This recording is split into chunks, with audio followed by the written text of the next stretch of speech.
Merci Sylvain. Vous m'entendez bien? Ah, merci. En tout cas, ça fait plaisir d'être là avec vous pour ce dernier dimanche de l'année, comme on l'a rappelé. Dans 2 jours, en effet, 2024 sera sa révérence et nous rentrerons. Ah, on n'entend pas. Alors, on va me rajouter un peu de voix. Je disais donc que 2024 touche à sa fin et nous rentrons dans la nouvelle année 2025. Et en général, la fin de l'année, c'est propice au bilan, à faire un bilan. En début d'année, on fait prend des résolutions. Et à la fin de l'année, on regarde si on a tenu ces résolutions. Et pour certains, vous recevez aussi peut-être des sollicitations de la sécurité sociale pour faire un bilan de santé. Et donc, nous aussi, aujourd'hui, on peut prendre le temps de faire un petit bilan de santé, de notre santé spirituelle, de notre relation avec Jésus-Christ, autant pour l'année 2024 que pour toute notre vie, tout simplement. Alors, je dirais aussi que ce que je vais dire là et le bilan qu'on va tirer, ce n'est pas exhaustif. Chacun de nous peut vraiment continuer à- à- à cheminer, à chercher vraiment à connaître le vrai bilan de sa santé spirituelle. Et pour ça, on peut s'appuyer bien sûr sur la Bible, mais aussi sur d'autres livres, notamment qui existent. Mais moi, je propose de voir le bilan spirituel au travers d'un évangile, au travers de la conversation de Jésus avec un homme. C'est reporté dans 3 évangiles sur 4, mais nous lirons dans l'évangile de Marc, le verset 10, chapitre 10, versets 17 à 22, et il s'agit en fait de l'histoire du jeune homme riche. Donc, je propose de voir ça en 3 points. Le premier point, donc les versets 17 à 18, qui nous montrent qu'il est nécessaire de faire un bon choix du médecin pour avoir un diagnostic pertinent. Les versets 19 à 20, que la pratique contribue à la bonne santé spirituelle, ou conforte la santé spirituelle. Et le verset 21 à 22, la révélation des carences et aussi des remèdes. Je propose de lire dans la version Parole de vie. Donc, merci. Le choix du bon médecin pour un diagnostic pertinent. Au moment où Jésus veut partir, un homme arrive en courant. Il se met à genoux devant lui et lui demande, « Bon maître, que dois-je faire pour recevoir la vie avec Dieu pour toujours ?» Jésus lui répond, « Pourquoi m'appelles-tu bon? Personne n'est bon sauf Dieu. » C'est là où s'arrête la première lecture. Ce jeune homme est juif, donc des traditions juives, et se préoccupe de la suite de son avenir après la vie ici-bas sur terre. Il est conscient que la vie ne s'arrête pas ici-bas sur terre, mais qu'il y a autre chose après la mort. Et ça, c'était un sujet un peu de controverse, même au sein du peuple juif, parce que pour certains, la vie après la mort n'existait pas. Mais si en effet la perspective de l'éternité n'existait pas, la vie sur terre aurait une toute autre saveur. Que l'on meure riche ou pauvre, jeune ou vieux, la vie sur terre aurait une autre saveur. Que l'on meure riche ou pauvre, jeune ou vieux, le sort serait le même, puisqu'aucun ne se souviendra de sa vie sur terre. Vivre pour l'éternité avec Dieu, c'était sa volonté originelle. Vivre l'éternité aux côtés de Dieu. C'est la volonté originelle de Dieu pour les hommes et les femmes qu'il a créés. Et plutôt que de se complaindre dans sa filiation biologique avec Abraham, ce jeune homme a saisi que la vie éternelle découlera de sa propre relation avec Dieu, et non de celle de ses ancêtres, Abraham, Jacob, on peut citer d'autres. Ainsi, il voudrait s'assurer qu'il est bien sur la bonne voie. En ce moment, il y a le vent des globes et j'imagine un peu ces navigateurs en plein milieu de l'étendue de l'océan. Et s'ils n'avaient pas un GPS, une boussole pour leur indiquer qu'ils étaient sur la bonne voie, en fait, ils pourraient tourner en rond des années, ou des mois ou des années dans l'océan sans atteindre en fait l'objectif. Pour son bilan spirituel, ce jeune homme fait appel au meilleur et au véritable médecin spirituel, Jésus-Christ, l'homme parfait et le Fils unique de Dieu. Était-ce un hasard? Avait-il saisi que celui qui se tenait là devant lui et qu'il qualifiait de bon était le Fils de Dieu, capable de lui confirmer s'il était bel et bien sur le droit chemin ou s'il faisait fausse route? Dieu seul est bon, dit Jésus. La bonté est un caractère de Dieu. Si on peut dire de quelqu'un qu'il est bon, un jour si vous me le dites, ça me fera plaisir, cela demeure quelque chose de relatif et aussi de temporaire. Aucune personne ne fait preuve de bonté en tout temps, de manière permanente. Mais la Bible nous rappelle que Dieu est bon en tout temps. Dieu est bon en tout temps. Et cette vertu est vraiment fondamentale pour un diagnostiqueur qui, de plus, a le remède pour guérir toutes sortes de maladies. Sans doute dans votre entourage, ou peut-être même vous-même, vous avez déjà eu cette expérience des patients atterrés par la brutalité de l'annonce d'une pathologie par des médecins manquant d'empathie. Jésus est bon et il fait preuve d'empathie. Et je pense que pour nous aussi, là, il y a quelques leçons à tirer. Est-ce que nous sommes conscients de l'enjeu de notre séjour ici-bas sur Terre?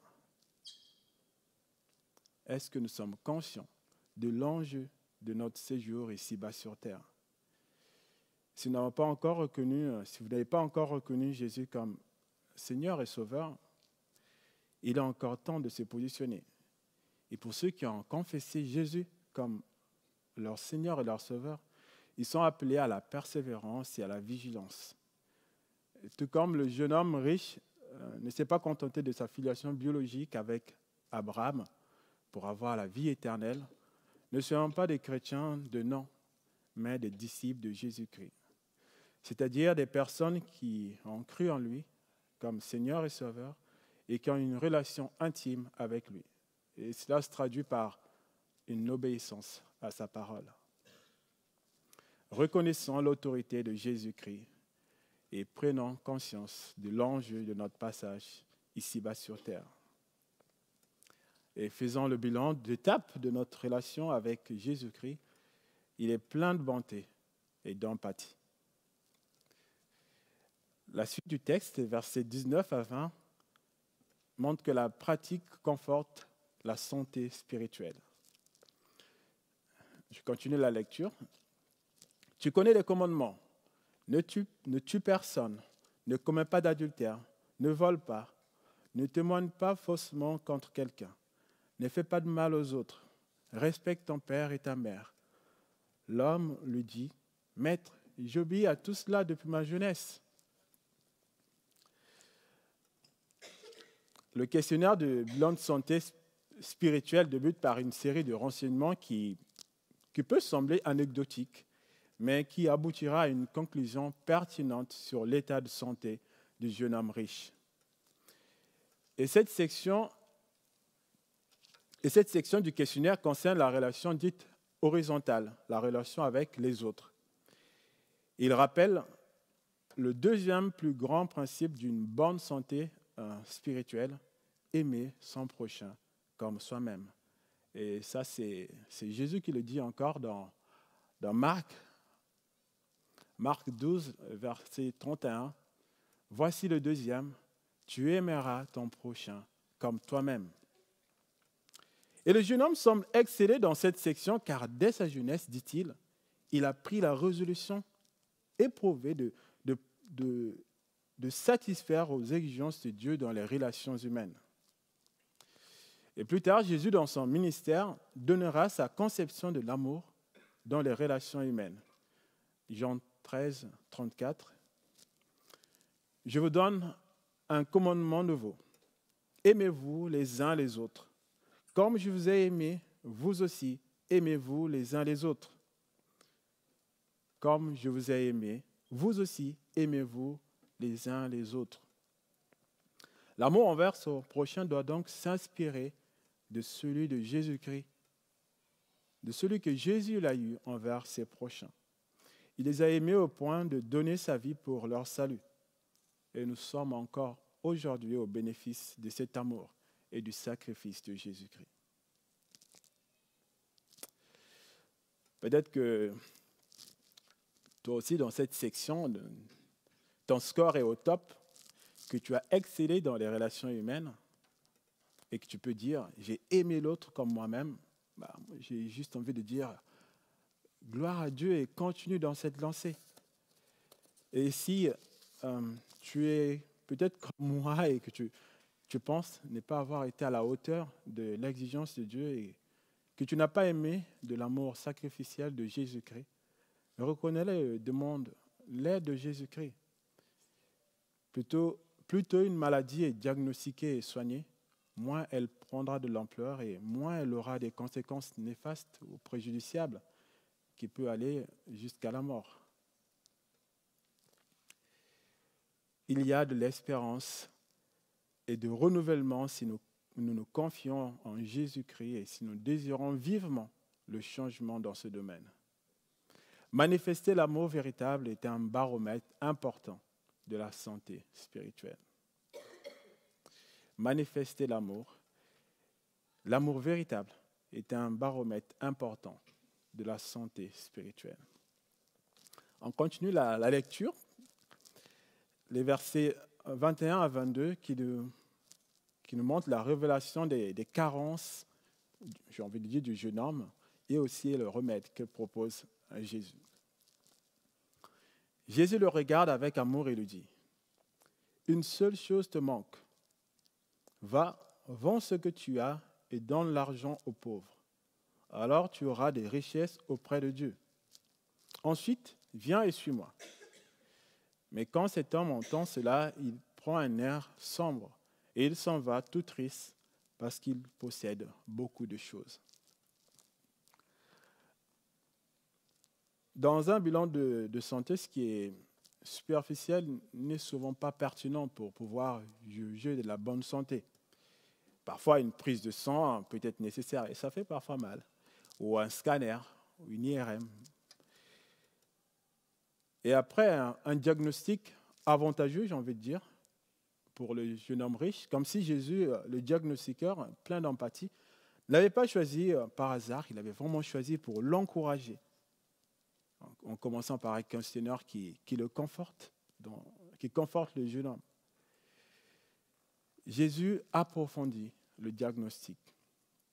Et Jésus lui fait une demande qui révèle sa carence et presque un remède guérisseur. Le patient semble sonné, non pas par le diagnostic, mais plutôt par le remède. Car le remède consiste à une privation de ses privilèges et peut-être même de son rang social. Celui qui s'était empressé de venir faire un bilan de santé et qui semblait reconnaître l'autorité de Jésus-Christ est nonchalant à appliquer le traitement qui est prescrit. Et en refusant de vendre ses biens et de donner l'argent de la vente aux nécessiteux, ce diagnostic révèle que le jeune homme riche n'a finalement pas réellement respecté le deuxième plus grand commandement, aimer son prochain comme soi-même. Parce que là, Jésus lui donne l'occasion de faire davantage de bien et de manière significative, plutôt que superficielle et superflue. Charles Spurgeon a dit qu'aimer Dieu, c'est aussi être attentif aux intérêts des autres. Aimer Dieu, c'est aussi être attentif aux intérêts des autres. Et en refusant d'exécuter la demande de Jésus de le suivre, il révèle surtout qu'il ne reconnaît pas finalement l'autorité de Jésus. Et il contrevient donc au premier plus grand commandement qu'il en trouve dans Deutéronome 6, les versets 4. Tu aimeras l'Éternel, ton Dieu, de tout ton cœur, de toute ton âme, et de toute ta force, tu aimeras l'Éternel, ton Dieu, de tout ton cœur, de toute ton âme et de toute ta force. Jésus, par sa demande, établit le bon diagnostic de l'état de santé du jeune homme riche. Il souffre d'idolâtrie. Les biens matériels ont pris la première place dans son cœur. L'histoire ne nous dit pas quelle a été la décision finale de ce jeune homme riche. Est-ce qu'après une introspection, après avoir réfléchi, avait-il répondu à l'appel de Jésus-Christ? En était-il resté là? Lui qui était conscient de la vie éternelle, n'aurait-il pas su faire la part des choses entre des biens matériels périssables qu'il laisserait ici-bas sur terre et une vie éternelle aux côtés et dans la gloire de l'Éternel? Nous ne le savons pas. Le texte ne le dit pas. Pour chacun de nous ici présents, nous sommes acteurs de notre relation avec le Seigneur Jésus-Christ. Est-elle existante, inexistante, au point mort ou en pleine harmonie? Nous écrivons notre propre histoire avec Jésus et Dieu.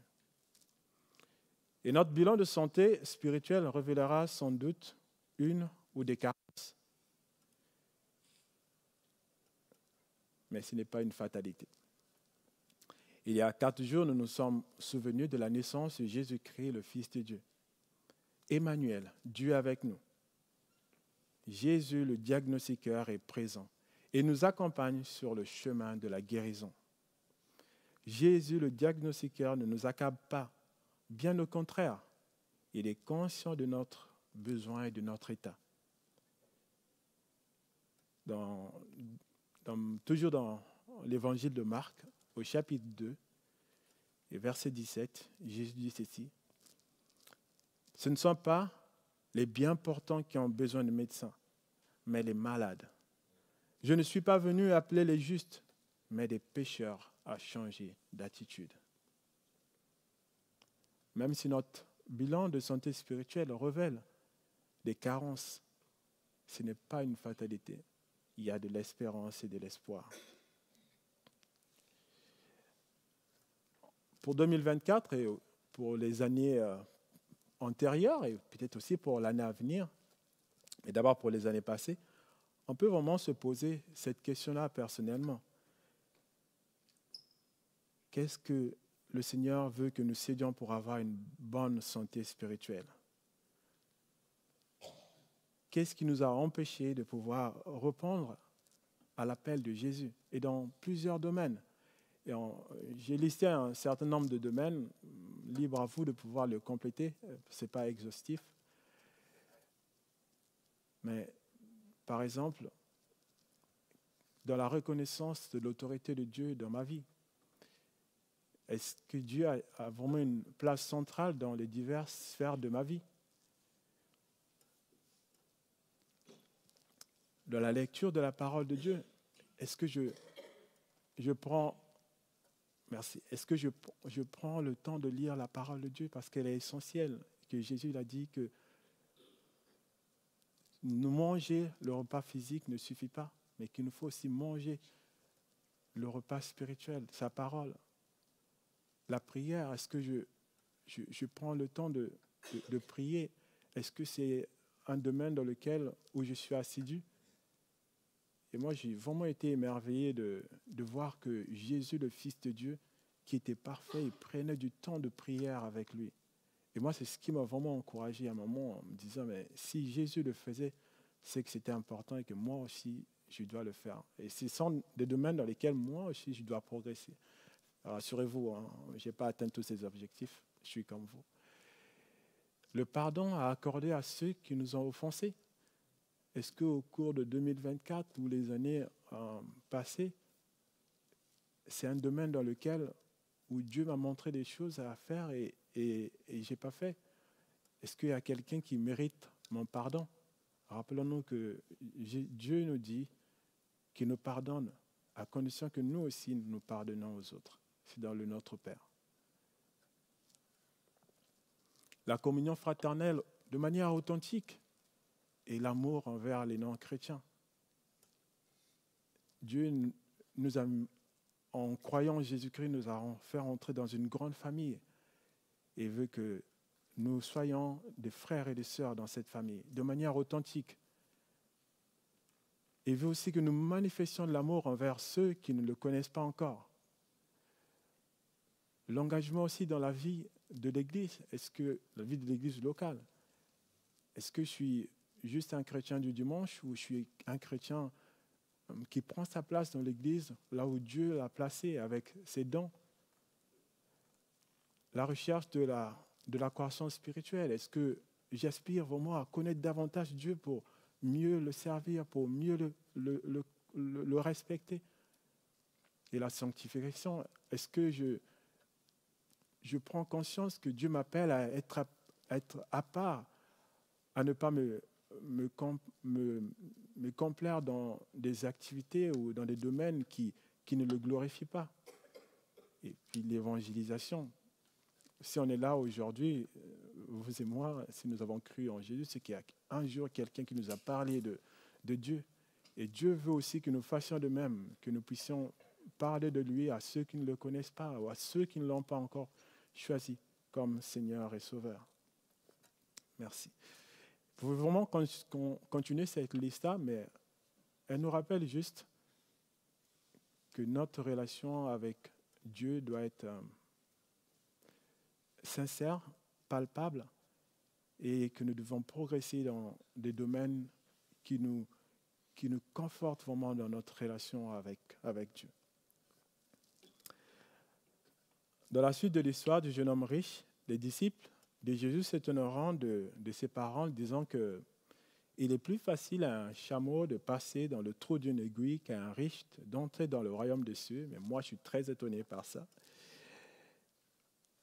Et les disciples vont s'exclamer, alors, qui peut être sauvé? Qui donc peut être sauvé? Qui donc peut être sauvé? Et Jésus donne la réponse. Marc 10, verset 27. Il est écrit que Jésus le regarde et leur dit, pour les hommes, c'est impossible, mais pour Dieu, mais non pour Dieu. En effet, pour Dieu, tout est possible. Pour les hommes, c'est impossible, mais non pour Dieu. En effet, pour Dieu, tout est possible. Devant l'exigence de Dieu, sa perfection et nos carences, nous pouvons penser à tort qu'il est impossible de lui plaire et d'accéder à la vie éternelle. Jésus nous rappelle que les hommes et les femmes ne le peuvent pas par leurs propres efforts, à cause du péché. Mais que cela est possible à Dieu. C'est Dieu qui sauve du péché et accorde la vie éternelle. C'est ce que nous rappelle Jean 3, 16. Car Dieu a tant aimé le monde qu'il a donné son Fils unique, afin que quiconque croit en lui ne périsse pas, mais ait la vie éternelle. Et au passage, j'ai envie de dire que ce texte ne dit pas du tout que les riches ne rentreront pas dans le royaume des cieux. Tous ceux qui mettent leur confiance en Jésus-Christ auront la vie éternelle. Et dans les trois évangiles qui rapportent ce récit, donc Matthieu, Luc et Marc, cette histoire du jeune homme riche est précédée de la bénédiction des enfants par Jésus-Christ. C'est vraiment quelque chose qui m'a interpellé, que ce soit précédé par la bénédiction des enfants par Jésus. Ça m'a rappelé que, en fait, la volonté de Jésus, c'est de nous bénir aussi. Jésus veut nous bénir. Jésus veut nous bénir. Et pour cela, il faut adopter l'attitude des enfants, plein d'humilité et aussi de dépendance. Et la dépendance des enfants aux adultes, aux parents est vraiment totale. On peut dire que sans eux, sans les adultes, sans les parents, ils ne peuvent pas faire grand-chose. Et c'est ce que Jésus aussi dit pour tous ceux qui mettent leur confiance en lui. Il leur dit que sans lui, ils ne peuvent rien, mais avec lui, ils peuvent. Peut-être pour 2025, nous pouvons établir des objectifs clairs dans les divers domaines spirituels avec l'aide de Dieu. Dieu a mis à nos côtés des frères et des sœurs pour nous encourager à grandir dans la croissance spirituelle, pour chercher à ressembler à Jésus-Christ. Dieu nous a donné aussi l'Église. Et l'Église met à disposition des moyens pour que nous puissions grandir. La prédication, des groupes de vie, l'enfance, le préado, des jeunes, passerelles, groupe de dames, groupe d'hommes, groupe de maison. Il y a aussi des groupes de croissance. Et puis des formations, on en a parlé aux annonces. Encourageons-nous à établir des objectifs spirituels pour 2025. Et on peut emprunter ce qui se fait dans le monde professionnel. La méthode SMART, je ne sais pas si vous connaissez. On peut appliquer ça, la méthode SMART. S pour spécifique, M pour mesurable, A pour atteignable, R pour réaliste et T pour temporel.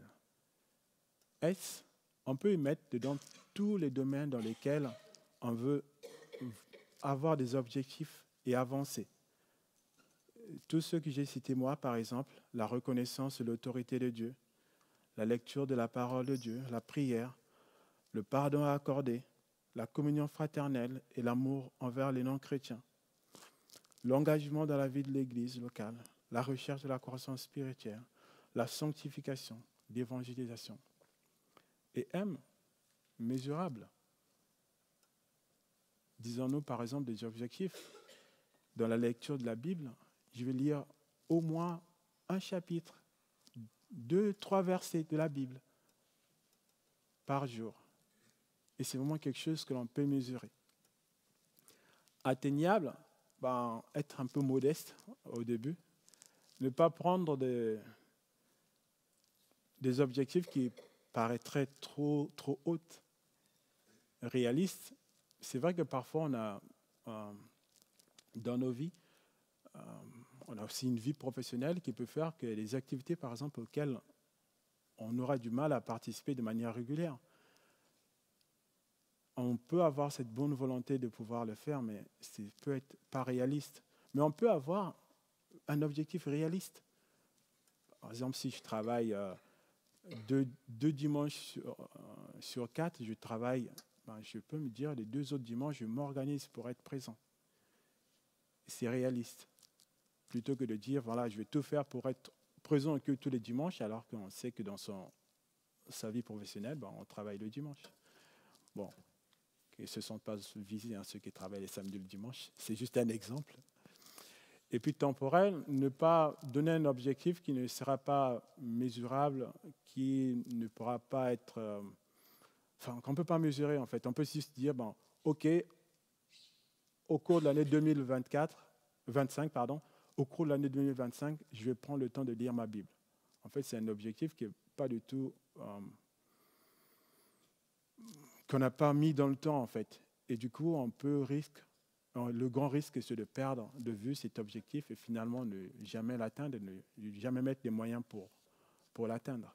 Alors que si on dit, tous les jours, à partir du 1er janvier 2025, je vais faire l'effort de lire au moins un verset de la Bible, un chapitre de la Bible. C'est un objectif qu'on a marqué dans le temps et on peut le mesurer.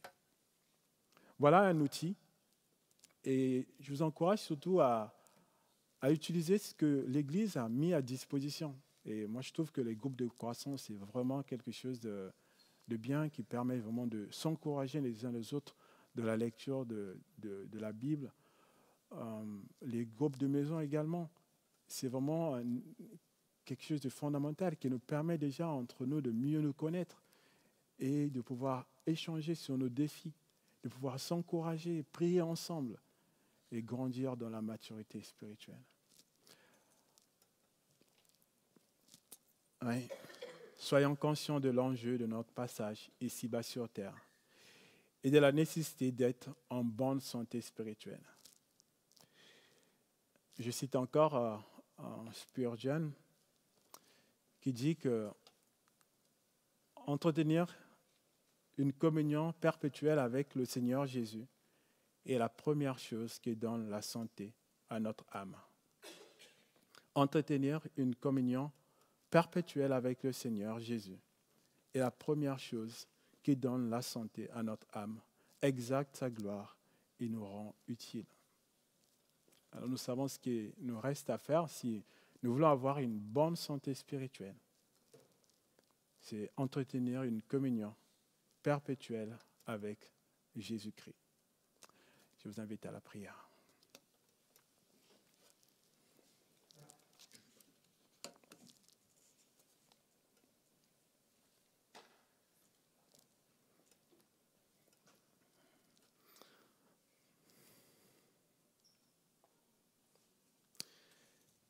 Seigneur, tu as dit que tu as mis devant nous la vie et la mort et tu nous demandes de choisir la vie. Et ça peut être facile de dire, oui, j'ai choisi la vie. Nous voulons être conscients de cela, ce que cela implique de choisir la vie. Choisir la vie, c'est accepter de te mettre à la première place dans notre vie et dans notre cœur. Choisir la vie, c'est accepter de devenir ton disciple et de marcher selon ta parole et ta parole seule. Et c'est un exercice qui peut paraître trop haut pour nous, un objectif qui peut paraître trop haut pour nous, parce que ta parole, elle est parfaite, elle est pure, et nous sommes des personnes qui ne sont pas parfaites. Et pourtant, tu nous dis que l'accès à la vie est possible, parce que toi, tu as tout accompli à la croix. Pour quiconque met sa confiance en toi, pour quiconque croit en toi. Seigneur, donne-nous de nous rappeler de cela et donne-nous d'être intentionnels dans notre manière de vivre en 2025. Que nous puissions rechercher ce qui contribue à notre relation avec toi, ce qui nous permet de rester attachés à toi et de vivre par toi. Donne-nous, Seigneur, dans les domaines où nous avons été défaillants en 2024, d'être encouragés par ton esprit, d'être saisis par ton esprit et qui nous enseigne, qui nous émonde et qui nous donne de grandir dans ces domaines. Oui, nous voulons te mettre à la première place dans notre cœur. Nous voulons prendre le temps de lire ta parole parce qu'elle est vitale pour nous. Nous voulons, Seigneur, faire preuve d'amour envers toutes les personnes que nous rencontrons, tout comme toi tu l'as fait. Nous voulons être dans l'Église comme des pierres vivantes que tu nous donnes à chacun de pouvoir mettre à disposition des autres les dons que tu nous as donnés. Oui, je prie au Seigneur pour que nous puissions apprendre à pardonner à ceux qui nous ont offensés, tout comme toi, tu nous pardonnes. Et cela t'a coûté. Oui, je prie pour que nous puissions transmettre cet évangile, que nous soyons des témoins là où tu nous places, que nous puissions en parler dans nos familles, que nous puissions en parler dans notre voisinage, dans les différentes sphères de notre vie au Seigneur. Oui, Seigneur, pour 2025, nous voulons vivre la communion avec toi. Que tu sois notre maître, que tu sois notre guide et que la gloire te revienne pour nos vies. Au nom puissant de Jésus. Amen.